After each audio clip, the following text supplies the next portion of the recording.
Welcome to the Inspiration North podcast, inspiring stories from inspirational people and how they found their passion, their true north. I'm James Eves. And I'm Michelle Minikin, and this is the Inspiration North podcast.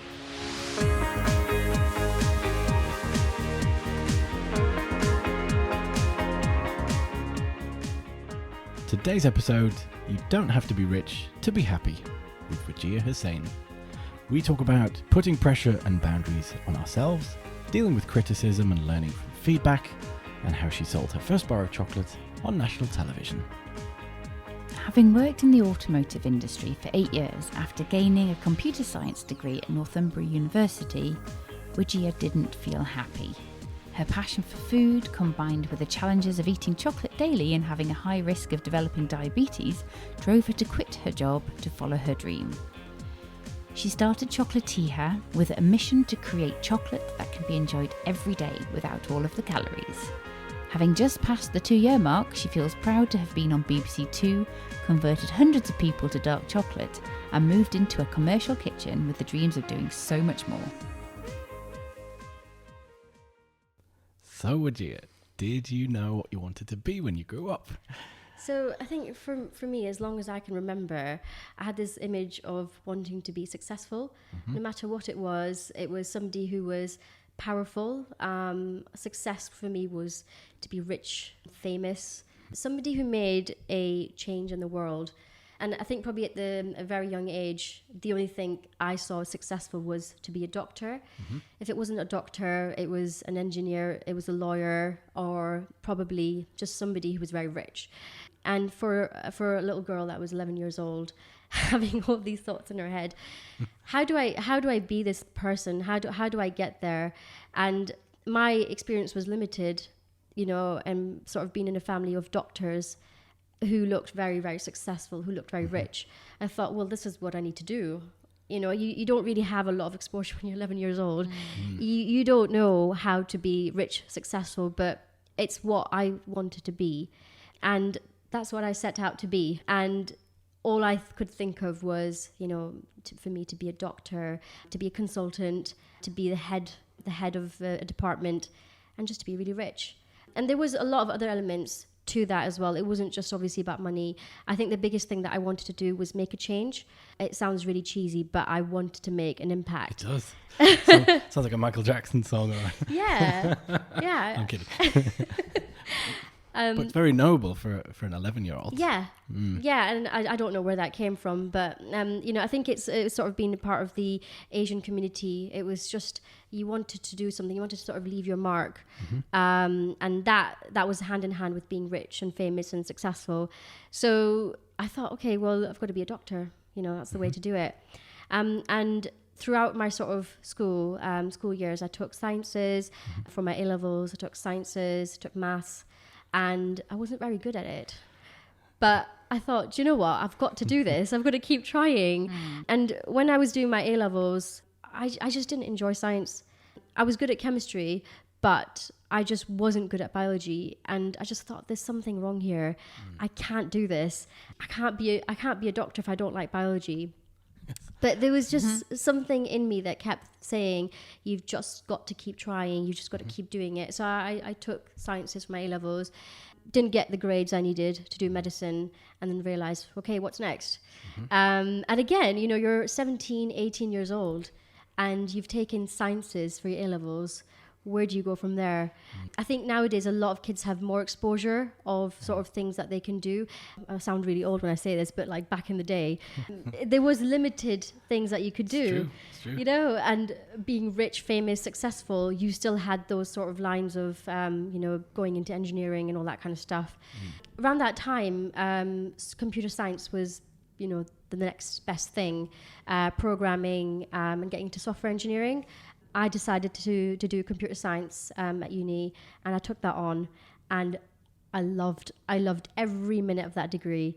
But again, during the sort of the process of doing that, I thought, how am I going to be rich from computer programming? And it was those sort of images that I had and those thoughts of sort of when I was a kid of thinking, I've got to be successful, I've got to be rich. How am I going to be rich making sort of software? And I thought, okay, I'm doing this degree. This degree is just teaching me just basically how to program, nothing else. It's not teaching me how to be successful. When I graduate, we had a sandwich year that we could do. I decided to apply for Nissan, and Nissan appealed to me because it was a big company. There was so much exposure there, and there was potential to grow and to succeed. So I applied to Nissan for a sandwich year and worked hard, and they wanted me back as a graduate. And that's where it started, where I thought I could be successful. And immediately I drew up a checklist of what success looks like. Having a nice car, having a house, having a good salary, having a great phone, having a good sort of set of friends. Those were all the things that I wanted. And in terms of making change, I thought I was making change every day at Nissan. You know, I thought I was just amazing. And then I got to a point, it was around about 2016. So I had worked in France, I had worked in Switzerland, worked pretty much all over Europe. It was an amazing job. It was fantastic. And I had that checklist. But again, I wasn't happy. I kept thinking, right, I'm doing everything that I set out to do, and I've got everything that I wanted. Why am I not happy? And it kind of sort of really started to mess with my head. I started thinking, okay, if I'm not happy, I can't live a life like this. Even if I think I'm doing what I needed to do, if I think I'm successful, I'm not happy, I can't continue like this. So at that point where I thought I wasn't happy, I kind of realized I've lost my identity. I don't really know who I am. I don't know what I want to do in life. Again, it sounds really dramatic, but those are the reasons sort of where it caused me to get really stressed out. And I think if you're, I was sort of in my mid-20s and I just don't know who I was. And for someone who thought they had their life figured out, to not have their life figured out, it was the most stressful thing ever. And I spent, a couple of months I kept trying to sort of be happy and kept trying to sort of just get on with it. And I just couldn't do it. And every single day at work was just even more and more painful. It was because in my head, I had almost lost myself. I didn't know who I was. And everything about me was just challenged. I didn't know who I was. I didn't know what I wanted. And I remember I sat down and I just thought, okay, let me just list all of the boundaries and the barriers that I put on myself every day. And I remember the list, and it was so scary when I did this exercise. Had to get up at 6:30, had to have a shower, had to put a lot of makeup on, I had to dress well. If I didn't look good, if I didn't put mascara on, it would make me feel so unworthy. It sounds so silly. And I listed all these things, and I had to leave work at this certain time. And if I didn't leave work, that was it. And if I'd get into work, I just constantly feel if I was late, everyone would look at me and they would frown upon me. And it was all these things. And it went through from the morning all the way till the end of the day until I got home. And if I got home one day at 5:30 on time, I would feel bad for getting home on time. And, if I were had an evening off, that would make me feel bad because I wasn't being productive. So I listed all of these things on a piece of paper and I said, every single day I'm going to drop one thing. So I'm not going to wake up at 6:30. I'm going to wake up a bit later. Oh, actually, I'm not going to put mascara on. I know it sounds so silly, but in that moment, I was like, that mattered. Yeah, exactly. It mattered so much. It sounds so silly, but that small detail, it was something that was so important to me. And slowly, I lifted all those barriers. I think for me, it was really fast. And I thought probably by the end of the week, maybe I would have just lifted all of them. Within sort of 2 days, that was it. I was a rebel. I wasn't putting mascara on. I was leaving work on time. Going to work in your pajamas. Yeah, exactly. I was dressing down. I didn't really care about my appearance. I didn't care about what I looked like. And at the end of that week, I felt liberated. I felt at peace with myself. I didn't feel stressed. I didn't care about what people thought. It was such a bizarre feeling. And to think that I was the one who put these pressures on myself. I was the one that set these boundaries, set these barriers. All it needed for me was to write these down and stop doing it. It's so simple. But I had been doing this for years. And I think ever since then, I sort of put that practice in place. And every other day I'd put mascara on and stuff like that. But, I'd made sure that I wouldn't be as sort of stressed out as I was all the time. I would make sure that I wasn't so hard on myself. I wasn't putting that much pressure on. And then within 6 months of doing that, it was life-changing for me. I realized that I did no longer want to work at Nissan. I was working for Nissan for someone else. I don't know who that person was. I was trying to make someone else happy. And it was almost, I had created this completely different person. And I was trying to be this person when actually the real me didn't want to be any of that. And with time, I just realized I don't want to work at Nissan. I just want to quit. I want to do something for myself. I had no idea what I wanted to do. I just knew I wanted to work for myself. And within 6 months, I just said to myself, do you know what? I'm going to just hand in my resignation. I was about to turn 30 and I thought, do you know what? I'll do it before I turn 30 just because it feels like a nice thing to do. And I handed in my resignation 2 weeks before my 30th birthday, and with a very, very small plan of what I wanted to do. I knew I wanted to open up start my business. I like it. Yeah. And, they say that if something doesn't challenge you, something doesn't scare you, then... What was it? It needs to be scary and challenging. That's it. Yeah. Oh, just do it. It's the Brené Brown thing. It's the cave you fear to enter is the one that you should go into. That's it. Something like that. If something excites you and scares you, then you should definitely do it. And I love that, because it was almost like I was being a rebel. And for all that period of time, for sort of 8 years, I just complied. I did what my boss told me to do. I did what everyone told me to do. Constantly listened to what people wanted to do. I'd never listened to myself. And the first time ever, I was like, yeah, I'm going to quit my job. And I did it. And it was so liberating and it was so powerful. And immediately, when I made that decision, everyone was skeptical. And it was almost like, right, I've dealt with all of my sort of constraints, all of my barriers, but then I've got people to deal with. These people are knocking me back. They're making me feel insecure. They're not making me feel confident. But I had to go back to the drawing board again and, sort of make that list again. And it was almost like an everyday thing. And, I still do this every single day. Not every single day, sorry. I still do this to this date, where I sort of reflect back and think, right, I'm adding too much pressure to myself. Stop doing this, stop doing that. And at that moment in time, when people were saying, this is a bad idea, you've got a great salary, this is so silly, please think about this. Somebody said to me as well, at least you've got something to fall back on, because like in a year you can always come back. And I said, no, you don't understand, I'm not coming back. This is a decision I've made for life. I might do something else in my business, but I'm not coming back to work here. And a lot of people thought, oh, she sounds really arrogant. Whereas a lot of people, some people were very encouraging. They said, wow, that's really inspiring. I love that. And I said, I've made this promise to myself. I'm never going to come back and work in an office. I'm never going to do that. I might have my office one day, but I'm never going to come back and work in an office. And it was just a small goal. And a lot of people that heard this were really inspired, and they followed in my footsteps. They also quit and set up their business. Brilliant. And yeah, it's amazing. And just to think it was just a small thing that I did, and it was a lot to do with my anxieties, a lot to do with my mental health, and it was just because of the pressures that I put on myself. And I wish I had done this exercise 10 years ago. But again, I always say, I believe in fate. I think everything's meant to happen at the right time. I was meant to go through this, and this was meant to happen. I do wish I did this exercise a lot earlier.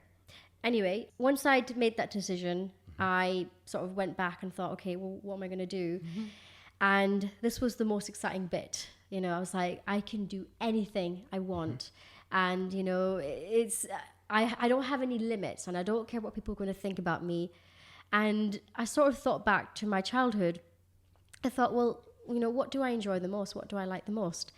And I tell people the story and they just look at me with shock. I tell them that I love chocolate. And that's where I went to. I love chocolate. My passion is chocolate, eating chocolate. And I started from there. And the whole sort of reason why I started my business is actually, my slogan is chocolate should be eaten every day. And I sort of wanted to challenge that, because if you eat mainstream chocolate every day, it's not good for your health at all. It's really not good for you. So Like, I can't have a Yorkie or a Crunchy every day. unfortunately not. No. Damn it. No. Yeah, I mean, there's so much sugar in sort of mainstream chocolate, and there's just so many preservatives and things like that. And I thought, do you know what? In the market, there's not a kind of chocolate that you can eat every day. So I spent a lot of time researching. And again, my mission was find chocolate or create chocolate that I can eat every day. And it stems back to my childhood. We have a very strong history of diabetes in the family. And we were rationed on chocolate, one small piece every day. And that I still sort of carried that anxiety with me. So I thought, do you know what? I'm going to find a solution for that. So that's what I set out to do. I was like, you know, I'm gonna do something for myself, purely for myself. And of course, I did market research. I found that this was a massive gap in the market. The sugar tax was coming into play. There was loads of things in that favor. But yeah, I thought, you know what, I can make a product that people can enjoy every day, and I can use this platform to experiment, innovate, and do what I love every day. Again, I shared the idea with friends and family, and they just didn't buy it. They were like, yeah, that sounds crazy.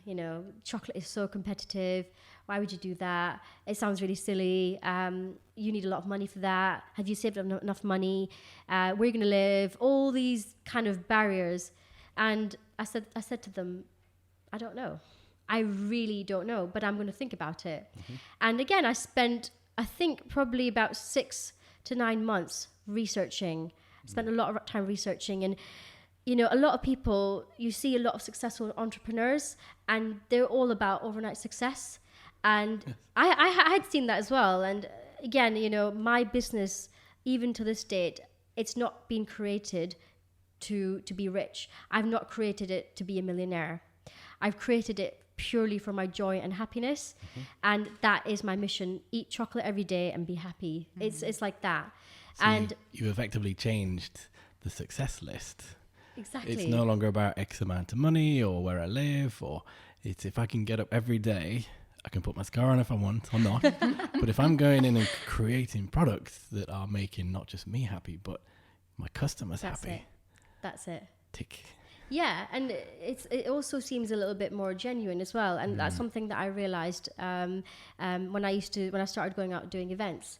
People listen to your story and they think, oh, she's not out there to take all of my money. She's actually made a product that I'm interested in, and they see that genuinity and they think, okay, yeah, I buy into that and I like that. Yep. And that's why a lot of people ask me, when the same situation of what do I do? What kind of business do I start up? I really want to, quit my job. If you don't know, don't quit your job. You need that sort of security of being able to understand what it is that you want. Don't quit your job, because if you don't have financial security, if you don't have a roof over your head, how are you going to start a business? Yep. So, I always say to people, take your time to think about what it is you want to do. You need to have a problem to solve. If there's no problem, then you're going to have no business. You're going to have no customers. And this is not an overnight success. I mean, I've had a lot of successes with this business. It has been phenomenal, but it's been hard work. And there has been times where I've thought, do you know what? I'm not going to make it this month. I'm really not going to make it this month. And that's going to carry on. It's going to carry on every month. But the thing that drives me is the passion to create products, to create something new. And because of that passion, I'm always in the unit. I'm always making something. I'm always making new products. And that's what appeals to people. And that is what drives my success. So, when people ask me, what do I do? You have to think about it. You have to think about what's your passion, what drives you, what's going to wake you up every morning, what's going to give you that motivation. And, if it's something you don't enjoy, don't pursue it. Yeah. That's good advice. Do you think you would be able to, it's a transition really, what you're saying is you've created a more a scenario where you've gone into almost survival mode. So, right, I'm just going to drop my resignation, see you later, Nissan. Right now I kind of have to think about what I'm going to do. Whereas could you have done, do you think, as well, a transition, which is also difficult to do something you don't enjoy while you focus on a weekend or evening on your passion? Absolutely. I did do that. I actually had to work at Clark's for during sort of the summer period. And I went from working at Nissan to working at the back in the stock room with 17-year-old kids trying to sell shoes. And again, you know, it was challenging because it was like complete opposite. But I needed to do that job because I went from having a really good salary to absolutely nothing. The other thing that I did was I saved up money, you know, from the day I decided that I wanted to leave Nissan. Every month I would put like a good amount of money into my savings account. And so then I had at least 6 months worth of like bills to pay, like, you know, money reserved. And then I had the part-time job. So if there was any issues, then I've got sort of another pot of money. And I would highly recommend that to anyone. You know, you do a part-time job. If you have quit your current job, see if you can go part-time. You know, it's the best thing ever. And then work on your dream and your passion on the side until that becomes full-time. Definitely. Because as well, that move, I'd say, you moving away from your list of what does success look like. Well, it's I really don't care. I'm doing this to make a bit of money to channel into my passion, rather than saying I need to have a particular title, I need to be a particular profession. Now it's kind of like I'm doing what I want, but I'm doing what's necessary to make it happen. Exactly. Yeah. So no, absolutely. And I think when you lift that barrier of I don't care what people think about me, you are extremely powerful. You could do anything you want to.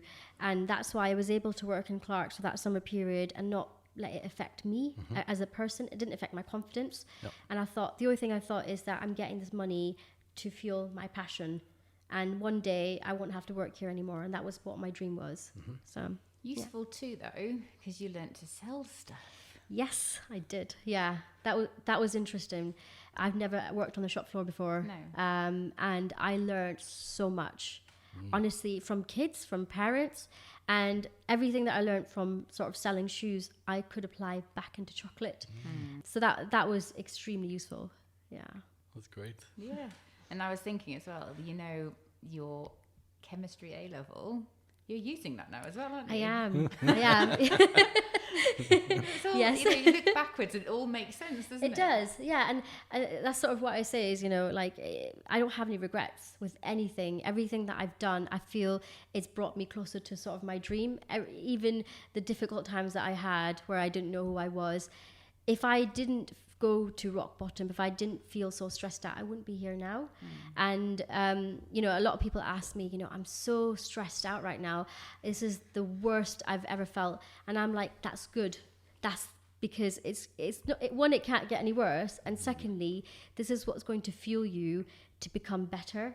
And I remember in my really sort of dark moments, that made me even more passionate to sort of, you know, drive my business. So yeah. So leaving Nissan, big pivotal moment. You've spent a lot of time researching, transitioning, finding what's the gap in the market, how can I fill that? So you've now got something, you've got a problem, you've got something to sell. Kind of what have you done next, really? So I guess for me, the first step that I actually did was applied for a TV show. As you do. As you do. It actually fell into my inbox. It literally did, from a friend. And I applied to it. And again, it's not something that I would ever have done in the past. It's just something that I would never have the confidence to do. But again, I don't really care. I didn't care what people thought about me. I applied to that, and I hadn't launched my business yet. And I had a product, but I didn't have a product line. I didn't even have my packaging.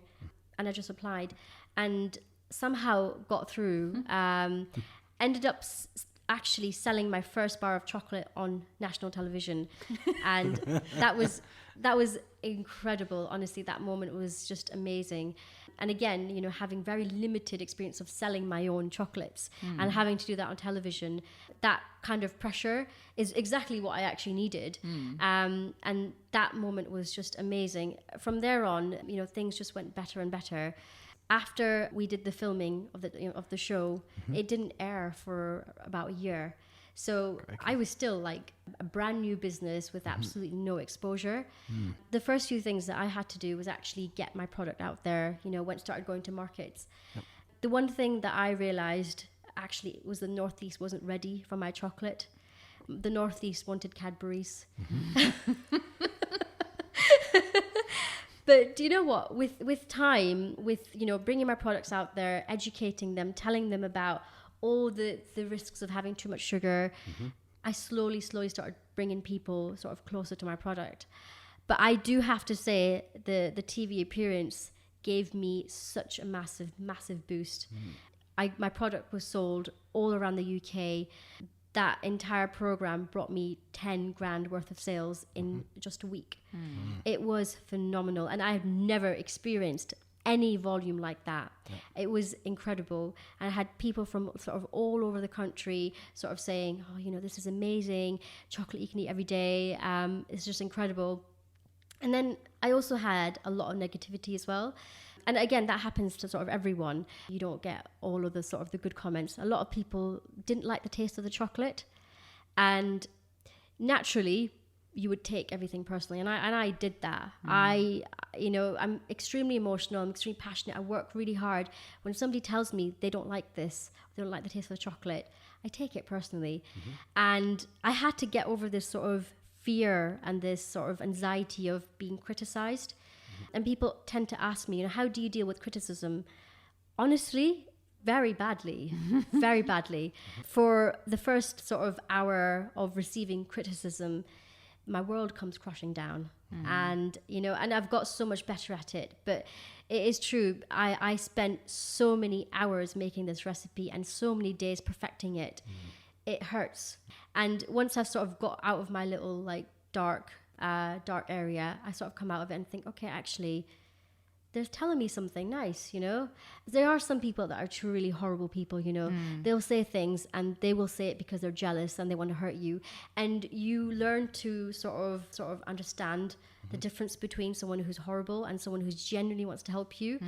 And, you know, you're able to sort of separate between them and work out, okay, this is feedback. This is really bad feedback, but this is going to help me.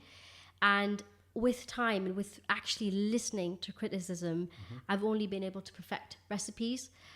I used to make this chocolate. It was a vegan white chocolate, a raspberry ripple, and you might have tried it. Yeah, this bar tastes much better than it did before, and I made it thinking, oh my gosh, I've just created vegan white chocolate. It's the next best thing, and then I used to use a different ingredients in it, and within a year, I've managed to make that product taste better and better and better.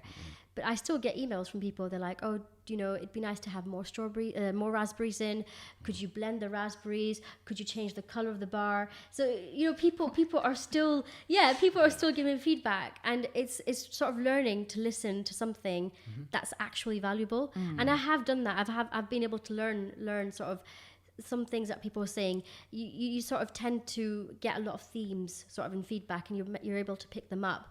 And that has been massively pivotal for the business. Listening to criticism, listening to market trends, listening to people what they actually want. And when you listen to a customer's feedback and, you know, you make a product a little bit better, they tell everyone because they're honored and they're just like, wow, this person has, you know, improved the recipe. And it's probably been, one of the most successful things of the business is being able to change so much. Well, Cadbury's can't do that, can they? Exactly. That agility, nimbleness. Exactly. They don't have it today. So. And I have a small setup, and I can change things pretty much every day. And that's the beauty of small businesses. You know, there's one person working behind it. You tell them to change something, they will put their heart and soul into changing it, making it better. And that has been one of the best things of the business. So what do you do? Because obviously there are people at keyboard warriors and trolls and people that are just going to be mean because they're dicks. Yeah. But how do you sort of keep yourself positive when you've got just the odd one that just wants to have a go for no reason? It's really difficult, and when you sort of read something, sometimes I get emails from people and they are horrible. You read them and you just cry. You sit there and you cry, and for sort of like, for an hour I'm just there in my self-pity. I'm just thinking, this is just horrible, my business is gonna die. You think about all those things, and I still have these anxiety issues where I can't take feedback that well. I've got a lot better at it, but the one thing that I've definitely sort of learned is to stop taking things personally. If somebody says something bad, it's just a reflection on them. So if somebody says to me, oh, this tastes absolutely disgusting, it tastes like rubber, had that before. Nice. And I'm like, no, I've never heard that ever before. How can you say this tastes like rubber? And you have to think that person must be going through a hard time in their life for them to use those words. And you have to almost think, okay, that person's having a bad day. Let me just park this and leave this. If I get another email and someone says it tastes like rubber, okay, then I need to go back to the drawing board. You have to block them out. You might have been putting it in a rubber sandwich, I don't know. 2 tires with some chocolate in the middle. But isn't that part of it? If we're all used to eating the big brands, which European friends will say, oh, you don't really have chocolate in the UK because it's not chocolate. Talk to the Swiss or the French, and we'll not go there. But you're almost changing the taste buds, aren't you? Something that's slightly different, or using coconut sugar instead of refined sugar. It's quite.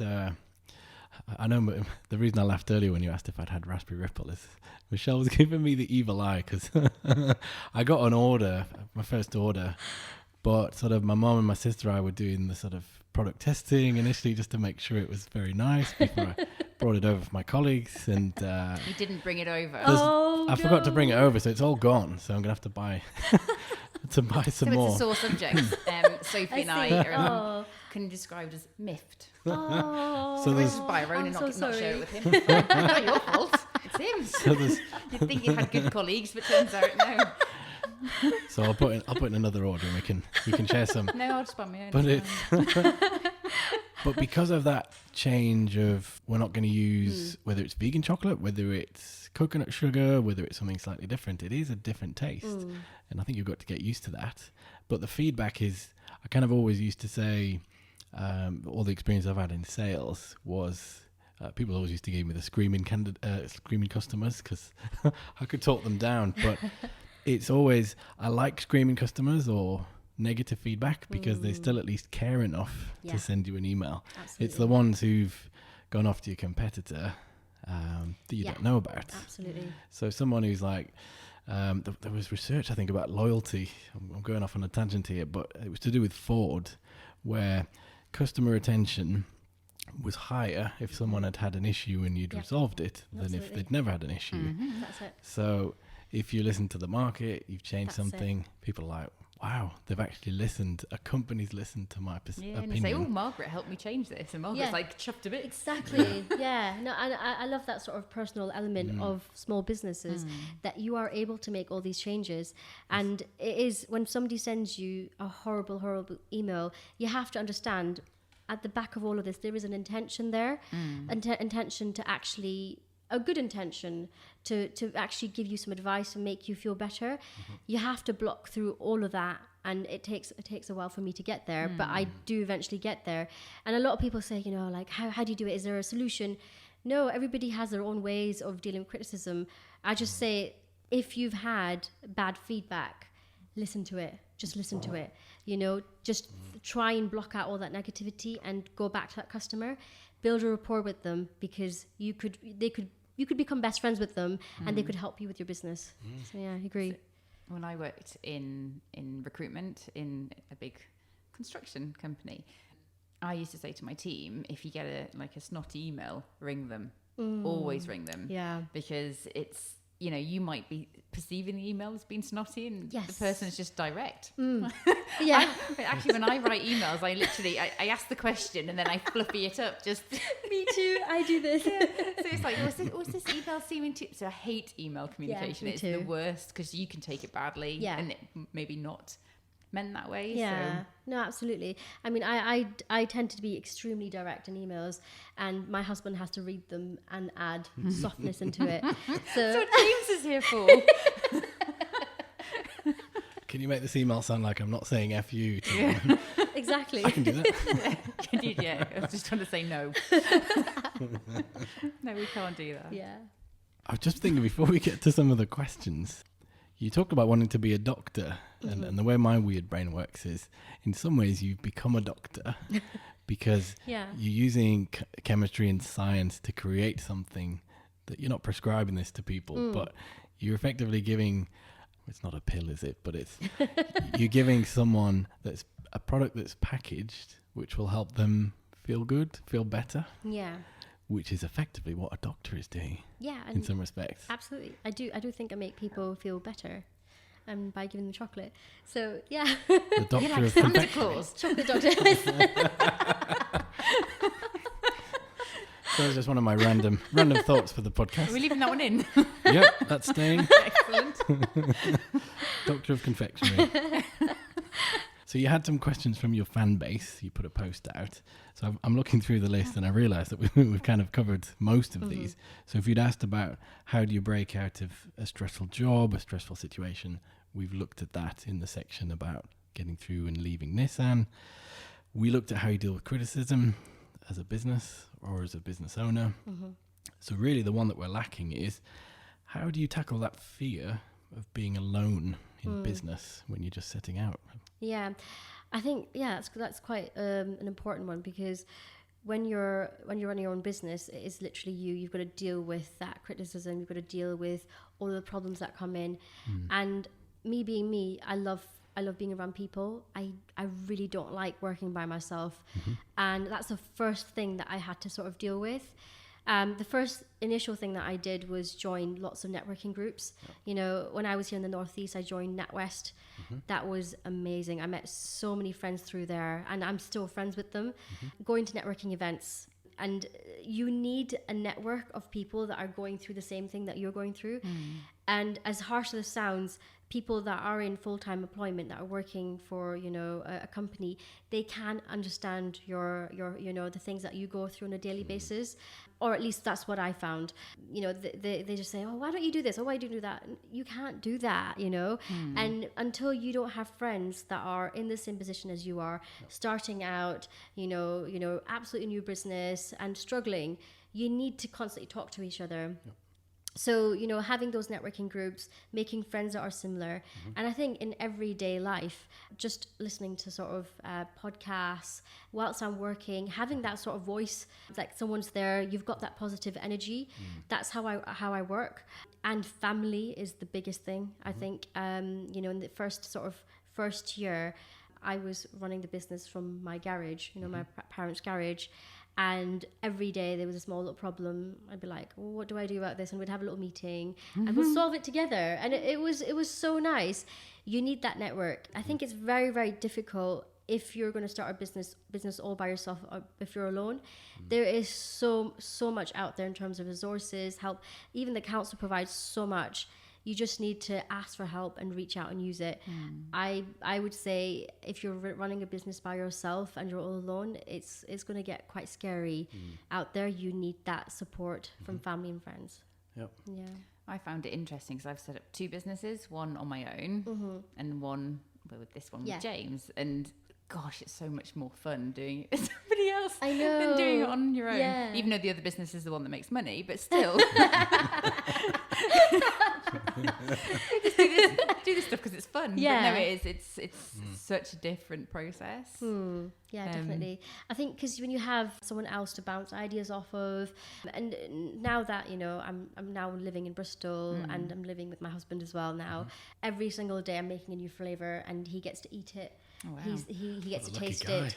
Yeah, and he's like, oh, what about this? He doesn't eat chocolate, right? He doesn't have a sweet tooth. So he's a very, very interesting palate to work with. Yeah. Whereas with somebody who's got a sweet tooth, you know, like my parents, they have a completely different opinion on it. And, you know, I do that with my friends as well. I make chocolate and I give it to them. And having that opinion and having that feedback, constant feedback, is just so, like, it gives you that energy. And it's just, it's a lot of fun, you know, having that. Yeah. Great advice. So if we go back to the last question then, if we can take you back to your 18-year-old self, when you're kind of just about to go to university, what kind of advice do you think you would give yourself? I think if I was to go back, first thing that I would say is you should be okay with who you are. You don't have to be someone in order to be happy, in order to be successful.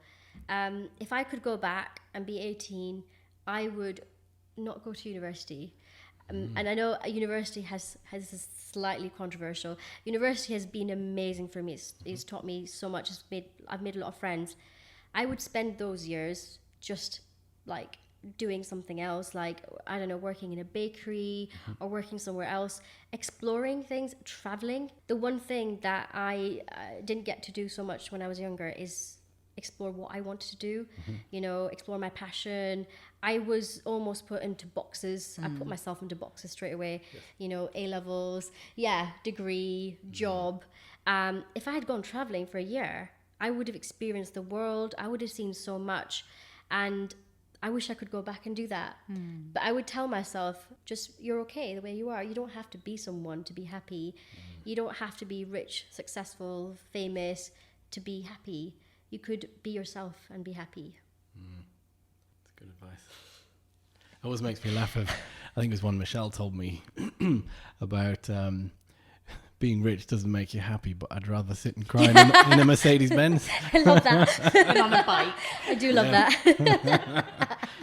but yes, that's a bit of a flippant comment, but I'm sure it was a meme I saw on Instagram. Yeah, I've or seen something, that yeah. one. I love that. That's so funny. but that's excellent advice. So for anyone who is interested in finding out more about you, we obviously provide all the links, etc. What's the best social platform to find you on? I'd say Instagram. Very active on there. Instagram or even Facebook. Yeah, if you want to see lots of cool boomerangs and videos of chocolate being made and just salivating on your phone, that's the best place to be. Instagram. That was so gross. I just see this picture of James in his bedroom dribbling. It helps with orders. So it's a subliminal messaging. Need chocolate. So Instagram, and that's Chocolateeha. Chocolateeha. Yeah, Yes. it's the handle. And Facebook as well. Yeah. Fantastic. Well, it's been great chatting with you, Wajeeha. It's been amazing. I've had a lot of fun. Thank you for Yeah. coming over. Thanks for joining Thank you us. for having me. Thanks everyone for listening. Check out all the show notes at inspirationnorth.com. Join us again for the next episode when we'll be chatting to another inspirational person. If you like this, subscribe and tell your friends. If you didn't like this, subscribe anyway and tell everybody.